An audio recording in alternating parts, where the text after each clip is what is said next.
बस जनाब speaker, thank you जनाब स्पीकर। जनाब डिप्टी स्पीकर, मैं समझता हूँ आज एक सैड डे है। द वे बिलावल साहब ने बोला, जो अज़ंदाज़ गुफ्तगू इस्तेमाल की, जो इशारे किए, जो लात हटाए, मैं समझता हूँ ये किसी भी पार्टी के चेयरमैन के लिए एक डेथ है। He is politically dead. उसके पास इस कौम के लिए ये विजन नहीं है। वो शायद ऑक्सफोर्ड के जाली डिग्री से यहाँ पहुँचा है। अगर उसके पास विजन होता तो वो यूरोप अमेरिका से ये विजन लेके आता कि लीडर्स वो होते हैं जो सब कुछ अपने दिलों पे ले चुके होते हैं। जनाब स्पीकर, ये लाजिम है कि ये लाइन ड्रा की जाए कि ये पार्लियामान मजबूत है या कोई और मजबूत है। जनाब स्पीकर, आपकी अटेंशन चाहिए। जनाब डिप्टी स्पीकर, आप थोड़ा अटेंशन कर लें। जनाब स्पीकर, यहाँ हम बैठे हुए इस पार्लियामान में, आपको सिर्फ ये फैक्ट्स एंड फिगर्स आपके वेबसाइट पे बने हुए करा देता हूँ। एक दिन का खर्चा 6.5 करोड़ रुपए आता है इस पार्लियामान का। आज आपका 77वां दिन है सीवान में, 77वां दिन है, 9 सेशन है, 77वां दिन है। एक दिन का खर्चा 6.5 करोड़। लेकिन लेजिस्लेशन पे आपके वेबसाइट से मैंने फैक्ट्स निकाले हैं। 14 बिल पास हुए हैं, 115 मिनट की लेजिस्लेशन हुई है सीवान में। बाकी सारी गालम गलोच इनकी तरफ से इब्तिदा हुई। यही वो स्ट्रगल है जनाब स्पीकर, यही वो स्ट्रगल है जो हम कोशिश कर रहे हैं कि ये रास्ते रोक लें। यही वो स्ट्रगल है जो हम कोशिश कर रहे हैं कि 115 मिनट की लेजिस्लेशन हो जाती है 77 दिनों में 6 करोड़ 50 लाख एक दिन के खर्चे पे। ये कौन लोग कर रहे हैं जिनके पास एजेंडा चलने का नहीं है? ये एजेंडा कौन चलवा रहा है? ये आपने हमारे साथ 30 तारीख की आपके मिनट्स मेरे पास मौजूद है।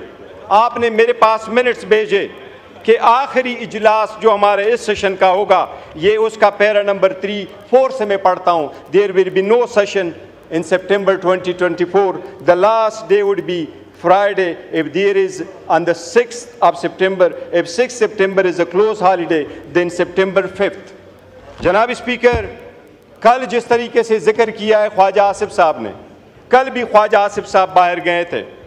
इस मुल्क की हिस्ट्री कोई अच्छी नहीं है।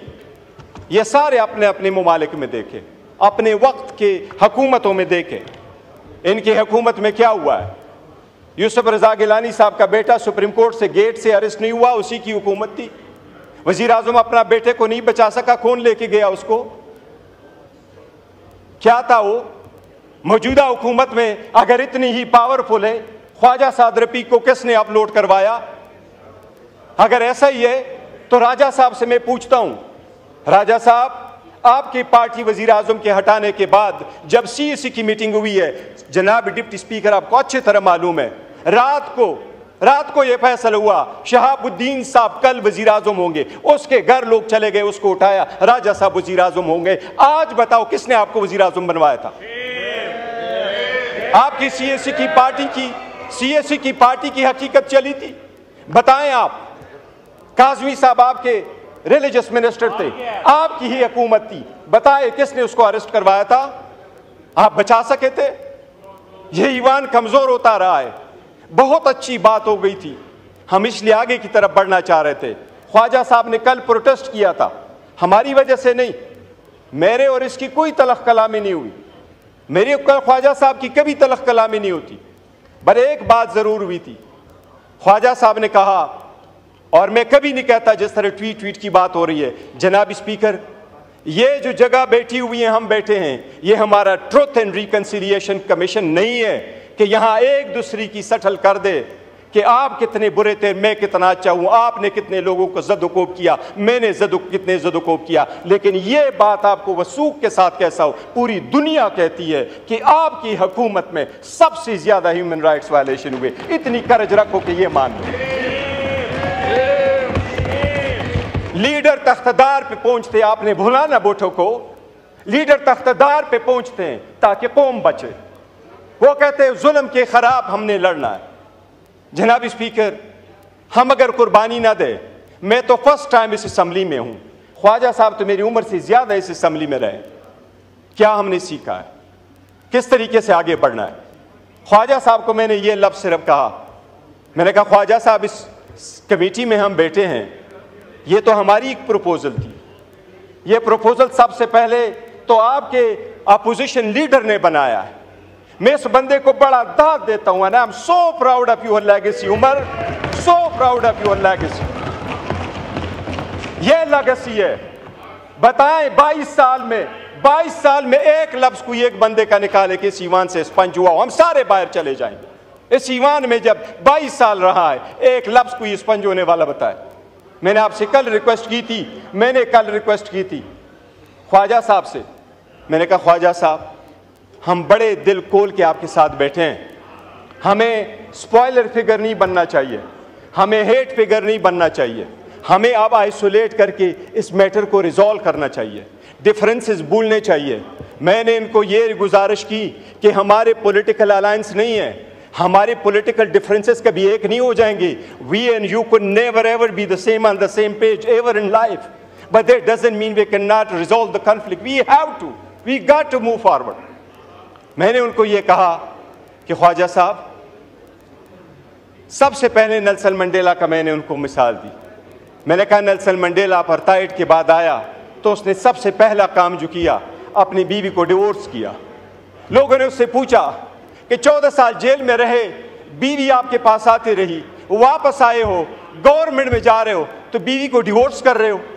उसने उसका जवाब ये दिया कि मैं इसलिए कर रहा हूं कि अपार्थाइड पे मैंने पत्थर रखना है, मैंने आगे बढ़ना है, मैंने कालों से गोरों से इंतकाम नहीं लेना, लेकिन मेरी बीवी के दिल में आगे गोरों के खिलाफ मैंने या बीवी रखना है या अपने अवाम को लेना है। मैं लीडर हूं, मैं अपनी बीवी की कुर्बानी दूंगा, पर मैं अवाम के साथ खड़ा हूंगा।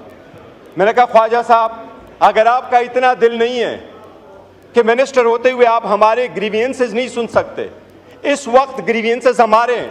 मेरे महीने के नाम लेकर के कहा कि ये 5 महीने हमारे मिसिंग है, उनकी फैमिली मेंबर्स के साथ क्या हो रहा है, ये अगर आप नहीं हो सकते तो मैंने कहा ख्वाजा साहब, हमारी बड़ी कोशिश है, हम चाहते हैं कि आप सीट पे रहें, लेकिन फिर आपका इस्तेकाक है, बेशक आप स्पीकर को कहें, आप ये न रहें। जनाब स्पीकर, 2 दिन हम आगे जाते हैं, एक स्टेप आगे जाते हैं, कोई ना कोई पीछे आ जाता है और ये 4 स्टेप बैक हम चले जाते हैं। इसी वजह से क्या हो जाएगा, ये ईवान नहीं चल पाएगा, ये कौम सफ़र हो जाएगी, ये डेमोक्रेसी ख़त्म हो जाएगी, ये स्पेस आपका कोई और ले जाएगा, ये गैर सियासी कुव्वतें आपकी ले जाएगी, ये इंतहा पसंद कुव्वतें आपकी आ जाएगी। ये जिसको आप कहते हैं आइसोलेट करते हैं, अच्छी तरह देख ले, क्या पूरी दुनिया इस बात की गवाही नहीं दे रही कि पाकिस्तान तहरीक इंसाफ इस वक्त 70% अवाम की सपोर्ट है। मैं आपको स्पीकर साहब वसूख के साथ कहता हूं, ये 70% पाकिस्तान वो कैदी 804 के इशारे पे उठता है। याद रखो, उस दिन से डरो जो वो हंगर स्ट्राइक पे गया, और अगर उसने इशारा किया कि सड़कों पे आ जाओ तो बांग्लादेश को भूल जाओगे। पर वही है और हम यही चाहते हैं कि माजी को भूल जाओ, पाकिस्तान को रवंडा नहीं बनाना, पाकिस्तान को नहीं रवंडा हमने बनाना, पाकिस्तान को बेहतर करना है। खुदा के लिए ये ईवान में बैठ करके ये जो हम पढ़ते हैं ना, ये आईन के ओथ जब उठाते हैं तो हम कहते हैं कि अपने पर्सनल इंटरेस्ट को हम सेक्रीफाइस करेंगे कौम की। ये पावर इख्तिदार आनी जानी चीज़ है, ये कौम की अमानत है। पावर आए तो इसका मतलब ये नहीं है कि हम लोगों को जेर करें, कभी ये कोशिश ना करें कि उनमें से कौन जीतता कौन हारता है। हमारे हार और जीत में ये पार्लियामान हार जाएगा, हम उधर के उधर रह जाएंगे। जनाब deputy speaker, it is time है कि कॉमन सेंस प्रिवेल करे। अगर कोई केस कोर्ट में मौजूद है, मैं खान के किस किस केस को उठा दूँ? साइफर का उठाऊँ, इद्दत का उठाऊँ, तो शखाना का उठाऊँ, फिर आप लोगों का उठाऊँ। ख्वाजा साहब 2013 में सुप्रीम कोर्ट के ऑर्डर के मुताबिक आपके केस में 45,000 वोट बोगस नहीं थे। वो आपके वोट क्यों बोगस थे? मैं डिमांड नहीं करता। क्या हाई कोर्ट के 3 जजेस ने आपके खिलाफ इकामे पे डिस्क्वालीफाई नहीं किया? क्या 2018 में आप खुद नहीं कहते कि मैंने फ़ोन किया और मुझे जितवाया गया? 2024 आया। आज का आपके पास इलेक्शन कमीशन का वेरीफाइड लिस्ट नहीं है।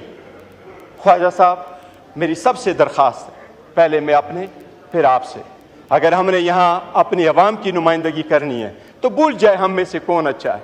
जिन्होंने पारसाई के दावे करने हैं वो अपने तरफ सारे दो करते।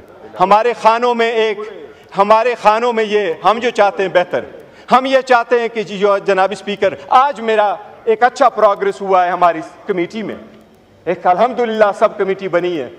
वो कमेटी में हम जाके प्रिविलेजेस और इम्यूनिटीज़ पे बात कर रहे हैं। मैंने सारी बातें की, मैंने उनको कहा स्पीकर साहब, मैंने ये जिक्र किया, कहा ये कि इम्यूनिटी के लिए रखो, MPA MNAs के लिए, कि 15 दिन पहले अरेस्ट नहीं होंगे, 15 दिन बाद अरेस्ट नहीं होंगे। मैंने कहा हमें VIP कल्चर नहीं चाहिए, हमें अरेस्ट करते जब चाहे अरेस्ट करें, हम VIP कल्चर नहीं चाहते। हम डिग्निटी और रिस्पेक्ट के लिए बैठे, VIP कल्चर के लिए नहीं बैठे। हमें स्पेशली ना खड़ा करो कि आपको VIP पास इशू, आप एयरपोर्ट में चले जाओ। हम क्यों में खड़े होंगे अमेरिकन की तरह? हम जाएंगे ब्रिटिश की तरह, हम सारे जाएंगे। जनाब स्पीकर, एक नई शुरुआत की ज़रूरत होगी अगर मुल्क को बचाना है। अगर हमने किसी थर्ड फोर्स को ये पावर नहीं देना तो एक स्टेप बैक भी जाना पड़े तो हमें जाना होगा। हमने करना अगर है तो मैं ख्वाजा साहब बस इनफ, हम चाहते यही है कि डिफरेंसेस रिजॉल्व करें।